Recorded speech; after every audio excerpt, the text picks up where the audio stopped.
Good morning friends. How are you all? क्या कर रहे हैं आप सब? लॉकडाउन के इस पल में क्या कर रहे हैं आप सब? अपनी प्रॉब्लम्स की, अपनी समस्याओं की लिस्टिंग कर रहे हैं या फिर अपने आने वाले कल की प्लानिंग कर रहे हैं? फ्रेंड्स, जीवन में कई उतार चढ़ाव आते हैं, बट मेरा ये मानना है कि जीवन में जब चढ़ाव आता है तो वो भी एक सीख लेके आता है, और जीवन में जब उतार आता है तो वो भी एक सीख लेके आता है। वायरस संक्रमण के इस काल में जीवन ने हम सबको कुछ सीखें भी दी हैं।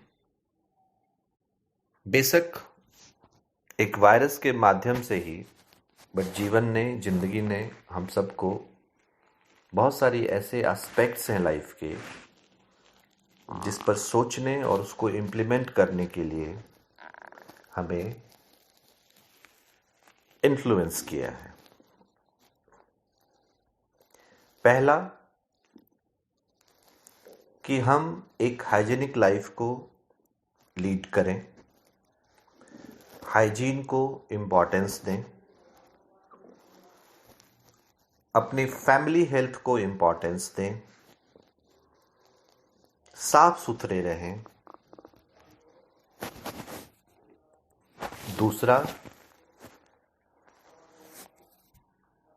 कि जो हम अपनी फैमिली को समय देना भूल गए थे इस मटेरियलिस्टिक वर्ल्ड में,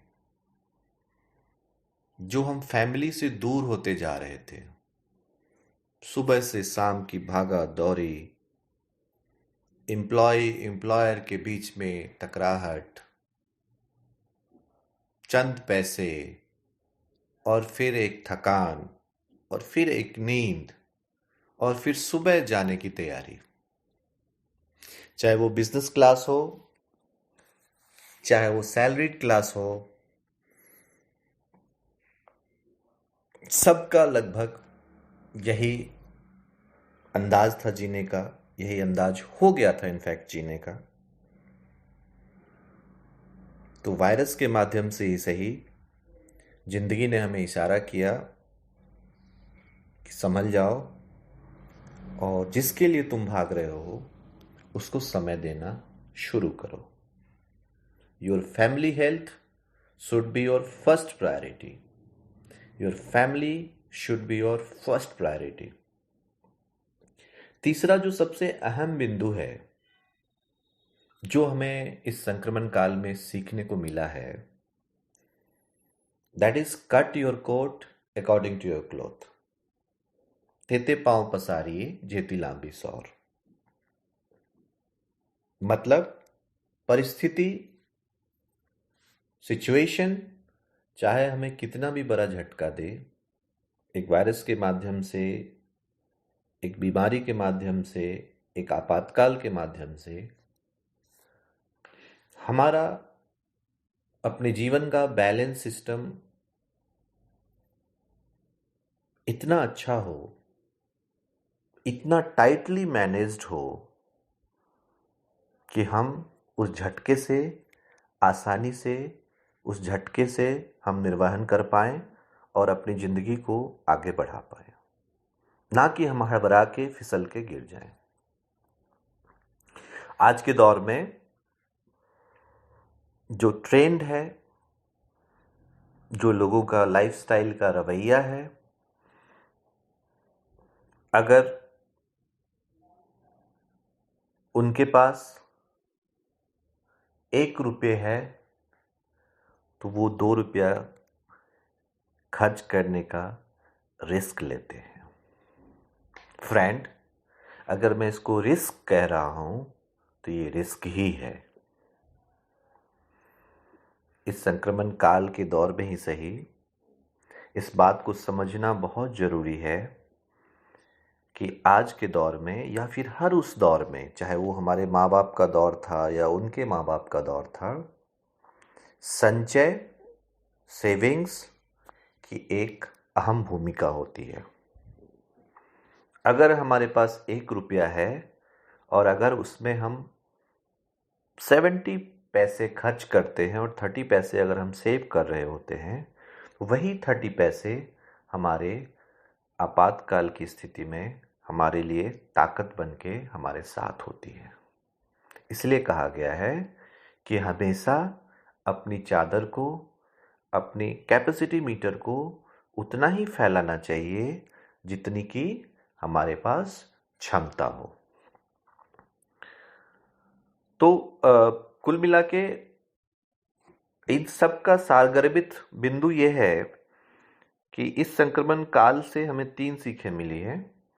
पहली सीख कि हम हाइजीनिक रहें, हम साफ सफाई को इम्पोर्टेंस दें, हमारा परिवार सबसे अहम है, पारिवारिक स्वास्थ्य सबसे अहम है, परिवार को वरीयता दें हम। दूसरी सीख कि हम अपने लाइफस्टाइल को इस तरह बनाएं कि हमारे लाइफस्टाइल में सेविंग भी हमारा एक हिस्सा हो, जो कि हमें विपरीत परिस्थितियों में हमारे काम आ सके। और तीसरी सबसे इम्पॉर्टेंट सीख, जो मेरे लिए सबसे इम्पॉर्टेंट है, कि जो हम इस मेटेरियलिस्टिक वर्ल्ड में एंटर करके हमने अपने परिवार से दूरियां बना ली थी, हम परिवार से कहीं ना कहीं दूर होते जा रहे थे, हमारे लिए सिर्फ मनी मोटिवेशन रह गया था। उस परिवार के प्रति हमारा जिम्मेदारी है कि हम उस परिवार को भी वक्त दें। जरूरी है हमारे लिए पैसा भी, लेकिन परिवार से बड़ा कुछ नहीं है। अब अगर हम सिर्फ लाइफस्टाइल की बात करें, तो लाइफस्टाइल एक बहुत ही इलेबोरेटिव सब्जेक्ट है। इस पे अगर बात की जाने लगे तो बहुत लंबा डिस्कशन और चला जाएगा। मोटे तौर पे ये आप समझ सकते हैं कि कोई कम में भी खुश है और कोई बहुत में भी खुश नहीं है। आप एक थ्रेड ऑफ डिस्कंटेंट से हमेशा बंधे रहते हैं। उस थ्रेड ऑफ डिस्कंटेंट को आप जितना छोटा करते जाओगे अपनी बढ़ती उम्र के साथ, थ्रेड ऑफ डिस्कंटेंट को अगर मैं हिंदी में बोलूं तो असंतोष का धागा। आप हमेशा एक असंतोष के धागे में लिपटे हुए रहते हैं। आपका पूरा वजूद उस असंतोष के धागे से लिपटा हुआ रहता है कि आज ये है तो कल वो हो जाए, परसों वो हो जाए, और उस असंतोष का धागा जो है वो हमें उस बंधन से कभी मुक्त नहीं होने देता है। तो फ्रेंड्स, अपनी बढ़ती उम्र के साथ उस धागे की लंबाई कम होती रहनी चाहिए, उस धागे का लेंथ बढ़ते नहीं रहना चाहिए।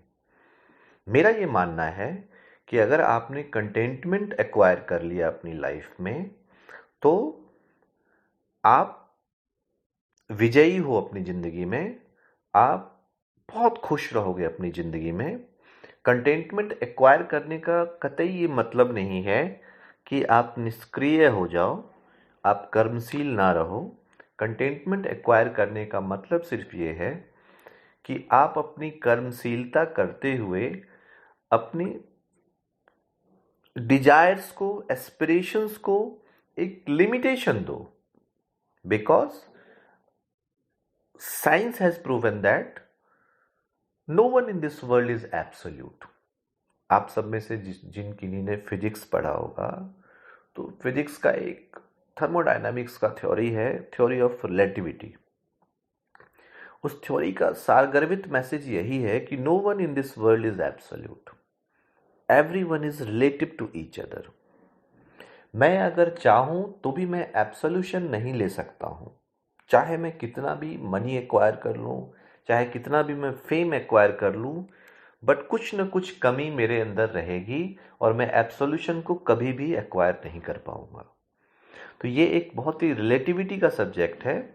मैं आपसे जुड़ा हूं, आप किसी और से जुड़े हो, हम सब एक दूसरे से जुड़े हैं और हम सबको एक दूसरे की ताकत बन के जिंदगी में आगे बढ़ना है। अब हम सब किसी न किसी व्यक्तित्व के बस में रहते हैं। हम सब का अपना अपना एक व्यक्तित्व का पहलू है।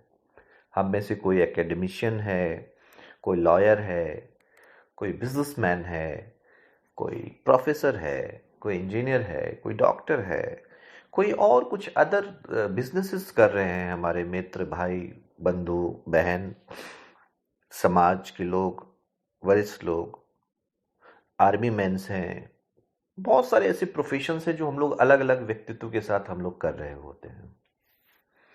अब समझने वाली बात यह है कि इस लॉकडाउन के दौरान जो मैं ये आपसे बात कर रहा हूँ, ये इनफैक्ट मैं आपसे ही सिर्फ बात नहीं कर रहा हूँ, ये मैं अपने आप से भी बात कर रहा हूँ।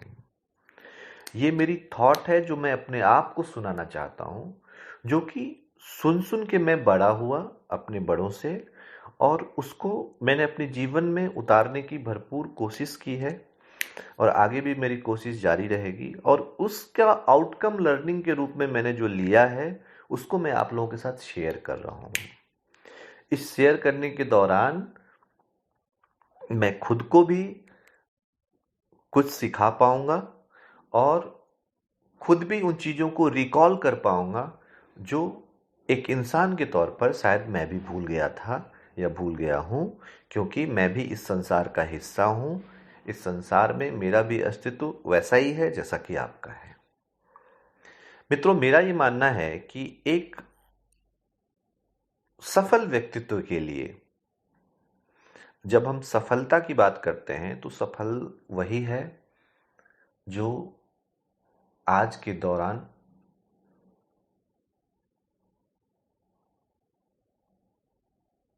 बिल्कुल अपनी लाइफ में कंटेंटेड है, जो आज के दौरान शिक्षा के, या फिर मैं कहूँ एक अच्छे स्तर को पाने में या अपने नई जनरेशन को देने में सक्षम हो रहा है। एक उतना मोटा मोटी उसकी अर्निंग है जिससे कि वो कहते हैं ना, साईं इतना दीजिए जामे कुटुम समाए, मैं भी भूखा ना रहूं साधु न भूखा जाए। उस लेवल तक के भी अगर अर्निंग किसी के पास है, उसने ना किसी का अच्छा बेशक ना किया हो, अगर उसके अंदर बुरा करने की प्रवृत्ति नहीं है, वो कुंठित व्यक्तित्व का इंसान नहीं है, तो मैं उस इंसान को सफल मानता हूँ। अब उस सफल इंसान के अंदर एक ओवरऑल, मुझे याद है मैंने पर्सनालिटी डेवलपमेंट की क्लास अटेंड की थी, और मैंने कई सालों तक क्लास दी भी है।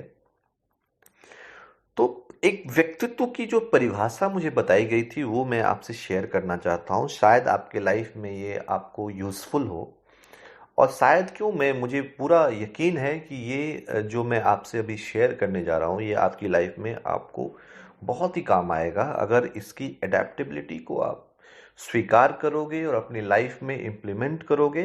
तो आप बहुत, you are the best, in fact you are the best. But हमेशा एक द बेस्ट के साथ भी स्कोप होता है कि उसके अंदर कुछ इम्प्रूवमेंट हो पाए। मैं रोज़ कुछ सीखने की कोशिश करता हूँ, अपनों से भी, और जो आज की डेट में मेरे से दूर हैं उनसे भी, जो पास हैं उनसे भी। तो मैंने जो वहाँ सीखा था, वहाँ पे मुझे बताया गया था कि एक सही और सफल व्यक्तित्व के अंदर 7 क्वालिटीज होनी चाहिए। There should be 7 qualities in a person to be a good personality. And वो 7 क्वालिटीज क्या होने चाहिए, वो बहुत ही इलेबोरेटिवली हमारे उस समय के जो ओरेटर थे उन्होंने बताया था। उसमें जो पहला क्वालिटी है, मित्रों, आज का दौर जो है वो बहुत ही, यू कैन से, अगर हम इसको सरल भाषा में समझें, बहुत भागता हुआ दौर है। No one has time, no one has time to think. In fact everyone is doing like a race, like उस दौर में पहला जो उन्होंने शब्द बताया था, दैट वाज टैक्टफुलनेस। यू हर्ड ना, टैक्टफुलनेस। टैक्टफुलनेस का मतलब होता है कि लेट्स से आपको किसी को कुछ समझाना हो, किसी को कुछ बताना हो, किसी को कुछ कन्विंस करना हो, और इस बात की संभावना बहुत ही कम हो कि वो आपकी बातों से कन्विंस होंगे, और उनका कन्विंस होना उनके हित में है और आपके हित में भी है और सर्व समाज के हित में है। कि मैं एक एग्जाम्पल दे रहा हूं, there might be several example. तो उस समय आपको टैक्टफुल होना पड़ेगा। टैक्टफुल होने का मतलब आपको अपनी ब्रेन का इस्तेमाल करके, ब्रेन का कंस्ट्रक्टिव इस्तेमाल करके, ताकि किसी भी वजह से सामने वाले को, लिसनर को, या जिसको भाई आप बता रहे हो या जिसको भी समझाने की कोशिश कर रहे हो, उसको हर्ट ना हो और वो आपकी बात समझ भी जाए और वो सर्व कल्याण के लिए वो बात उसको मान भी जाए। तो एक अपने कंस्ट्रक्टिव माइंड को यूज करने को हम, इनफैक्ट इसको अगर और भी इजी लैंग्वेज में समझाऊं तो माइंड का कंस्ट्रक्टिव यूज को हम बोलते हैं टैक्टफुलनेस। दिमाग का सही इस्तेमाल करके अगर आपने बिना किसी को हर्ट किए कुछ समझाया, कुछ बताया, कुछ इंस्पायर किया, कुछ इन्फ्लुएंस किया, तो उस गुण को आपको टैक्टफुलनेस कहा बोला जाता है। तो आपके अंदर वो टैक्टफुलनेस होना चाहिए आज के दौर में। अगर आप टैक्टफुल नहीं हैं तो आप सही होते हुए भी किसी को कुछ अच्छा नहीं समझा पाओगे। आपके अंदर टैक्टफुलनेस बिल्कुल होना चाहिए, क्योंकि आपका सामना ऐसे व्यक्ति से भी हो सकता है जो आपसे कहे कि हां, मुझे आपकी बात स्वीकार है, मैं आपकी बात समझ गया। आपका सामना ऐसे भी हो सकता है जो आपसे कहें कि मुझे बात आपका बिल्कुल समझ में नहीं आया, मैं बिल्कुल डिसएग्री करता हूं, बेशक वो गलत हो, लेकिन वो आपकी बात को नहीं समझ पाएंगे। तो मित्रों, किसी को कुछ समझाना ये भी एक कला है, किसी की समझ में आना ये भी एक कला है, और किसी को टैक्टफुली हैंडल करना ये एक मैनेजमेंट का विषय है। तो इस प्रबंधन को आपको अपने जीवन में उतारने की जरूरत है। पहला पॉइंट। दूसरा point is E for energetic. अगर आप अपने जीवन में हैं तो आप जीवित हैं, और अगर आप जीवित हैं, सांसें ले रहे हैं, तो आपके अंदर एनर्जी होना चाहिए। कोई आपसे मिले तो आपकी ऊर्जा उस तक पहुंचे, आपका एनर्जी लेवल वो होना चाहिए। इसको मैं एग्जांपल से समझाऊं। कोई आपसे मिलने आया, बहुत ही उम्मीद के साथ, बहुत ही आत्मीयता के साथ आपसे मिलने आया, और आपने एक मंद आवाज में, एक शिथिल आवाज में, एक लो एनर्जी से उससे बात किया। समवेयर आपकी पर्सनालिटी उसको फिर इन्फ्लुएंस नहीं कर पाएगी। आपका व्यक्तित्व ऐसा होना चाहिए, आपका एनर्जी लेवल ऐसा होना चाहिए कि जब वो व्यक्ति आपसे जुदा होके जाए तो वो आपकी एनर्जी को याद करे। क्या बंदा मिला था, क्या एनर्जी थी, क्या कॉन्फिडेंस था, जो बोलता था कितना कॉन्फिडेंस में बोलता था। तो आपका एनर्जेटिक होना आपके परिवार के लिए, आपके स्वयं के व्यक्तित्व के लिए, आपके प्रोफेशनल लाइफ के लिए, आपके पर्सनल लाइफ के लिए, आपके सोशल लाइफ के लिए बहुत ही जरूरी है। तो आप हमेशा एनर्जेटिक बन के रहें, कभी भी खुद को लो मत होने दीजिए। हमेशा अपने एनर्जी लेवल को हाई रखिए। एनर्जी लेवल हाई रखने का कतई ये मतलब नहीं है कि आप एंगर में चले जाएं। एनर्जी लेवल हाई रखने का मतलब ये है कि you have to be very much aggressive with positivity. सकारात्मक अग्रेशन आपके अंदर होना चाहिए, आपका एनर्जी लेवल बहुत ही अच्छा होना चाहिए। तीसरा जो उन्होंने बिंदु हमसे शेयर किया था, दैट इज अफेक्शनेट। आपका व्यवहार, आपका आचरण स्नेह से भरा होना चाहिए।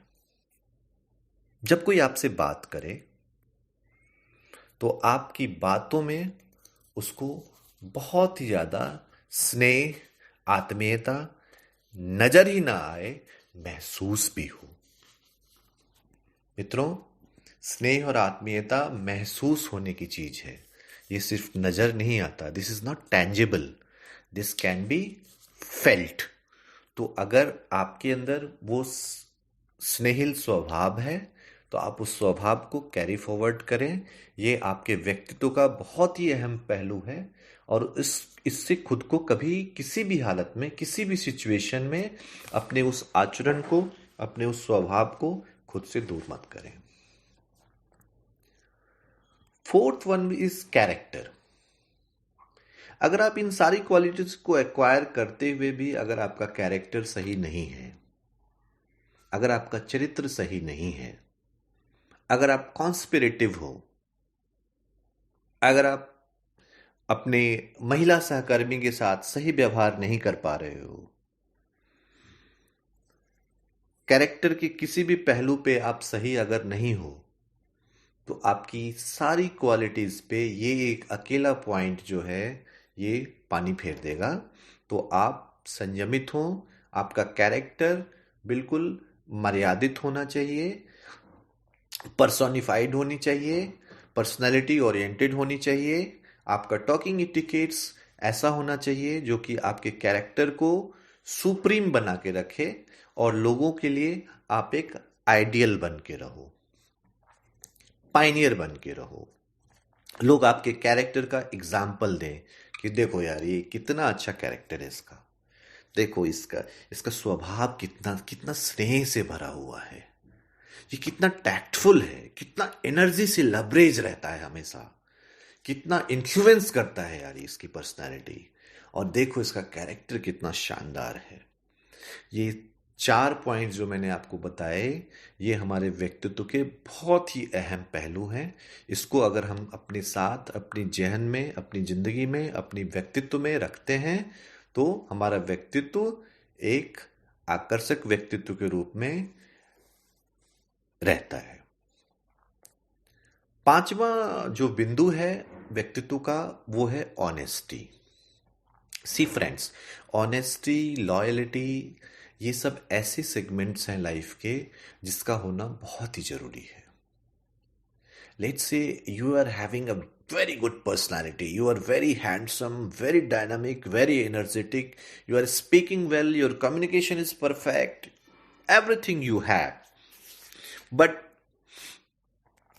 you have been caught in a bribery case in your company, then your all personality graph would diminish down, and you will be considered as the lowest segment people in terms of personality.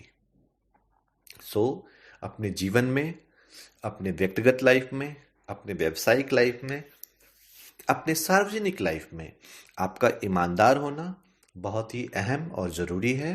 तो अपने व्यक्तित्व के हिस्सेदार के रूप में आप अपनी ईमानदारी को, अपने एनर्जी को, अपने स्नेहिल स्वभाव को और अपने टैक्टफुलनेस को, सकारात्मक जो आप कंस्ट्रक्टिव काम करते हैं दिमाग से, उस क्वालिटी को अपने साथ हमेशा जिंदा रखें।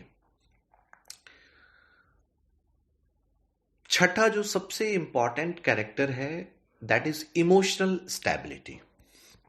फ्रेंड्स, अगर लाइफ में आप इस कैरेक्टर को एक्वायर कर पाते हैं तो आपके लाइफ में बहुत ही ज़्यादा आसानी होती है। लेट्स से अगर मैं इसको एग्जाम्पल से समझाऊं, आप इसको ऐसे समझो कि अगर आपका आपके इमोशन पे कंट्रोल है तो आपको कोई चीट नहीं कर सकता, आपको कोई आपके साथ कुछ गलत नहीं हो सकता। आप मैच्योरिटी के साथ अपने लाइफ के हर सिचुएशन को हैंडल करने में सक्षम होते हैं, और neither you will be cheated from life nor you will cheat anyone. So this is the case of emotional stability. आप अपने इमोशन को बैलेंसिंग करना जिस दिन सीख जाओगे, जिस दिन एक्वायर कर लोगे, उस दिन आपकी पर्सनैलिटी का ये एक अहम भागीदार बनके आपको सबसे अलग कर देगा.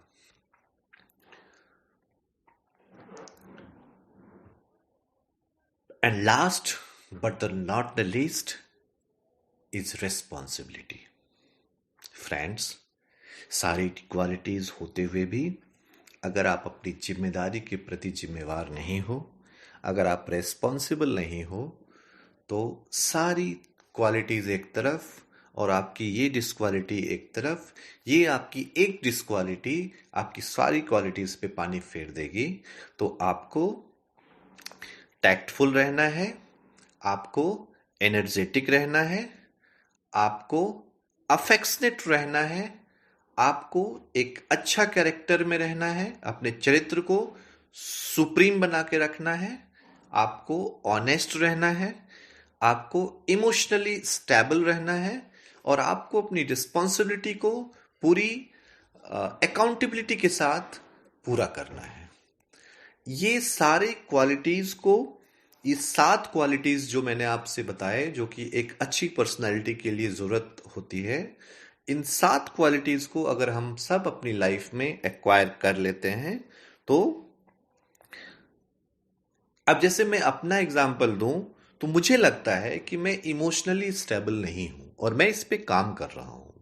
इमोशनल स्टेबिलिटी एक्वायर करने के लिए बहुत सारी प्रोसेसेस होते हैं, उसको मैं फॉलो कर रहा हूं, जो कि मैं उसके लिए एक अलग क्लास सेशन होता है, that is meditation kind of. So you can continue doing that, and by dint of that you can acquire that quality कि you will be more stable through your emotions. तो हम सब इन 7 points को जो मैंने बताया, tactfulness, energetic, affectionate, character, honest, emotional stability and responsibility, इसको हम एक्वायर करने की पूरी कोशिश करें, तो हम एक ऐसे व्यक्तित्व के रूप में अपने देश के प्रति, अपने समाज के प्रति, अपने परिवार के प्रति स्थापित हो पाएंगे कि हम एक दूसरे को इंस्पायर कर सकें, एक दूसरे के लिए प्रेरणा पुंज बन सकें. और ये समय जो कठिनाई का है, मित्रों, जब कठिन समय आता है तब हमारे पेशेंस की परीक्षा होती है. पेशेंस के भी 2 पहलू होते हैं. एक इंसान पेशेंस रख के पेशेंट बन जाता है, एक इंसान पेशेंस रख के ग्रो कर जाता है. तो मित्रों, हमें पेशेंस रख के ग्रो करना है. और ग्रोथ, जब हम ग्रोथ की सोचें, तो हमें हमेशा ये सोचना है कि लेट्स ग्रो टुगेदर. दूसरों की ग्रोथ में जब हम अपना ग्रोथ देखेंगे, हमारे विजन में जब ये आएगा कि दूसरों की ग्रोथ में हमारी ग्रोथ है, तब हमारी ग्रोथ जो है निश्चित हो जाएगी वहां से जहां से पूरी दुनिया गवर्न हो रही है. Almighty will help us, all beautiful holistic soul will help us, and हम सब एक साथ खुशी को फिर से रिस्टोर कर पाएंगे और हर उस विपदा से टकराने का जज्बा हमारे अंदर होगा, जिससे कि हम फिर से रीबर्थ ले सकें और फिर से हम अपने लाइफस्टाइल को, अपने जीवन को एक नया आयाम दे सकें और देश, समाज और अपने परिवार को मजबूती से लीड कर सकें. मित्रों, मुझे लगता है कि आपको मेरा ये ऑडियो ज़्यादा कुछ अच्छा बेशक न लगा हो, लेकिन जैसा भी है, मैंने इस ऑडियो के थ्रू आपको ये बताने का कोशिश किया कि हमारी लाइफस्टाइल जो कई चीज़ों से घिरी हुई थी, घिरी हुई है और घिरी हुई रहेंगी, उसमें हमें कैसे रहना है, क्या करना है और क्या क्या चीज़ें हम करके एक खुश रंग जिंदगी को फ्रेम कर सकते हैं. तो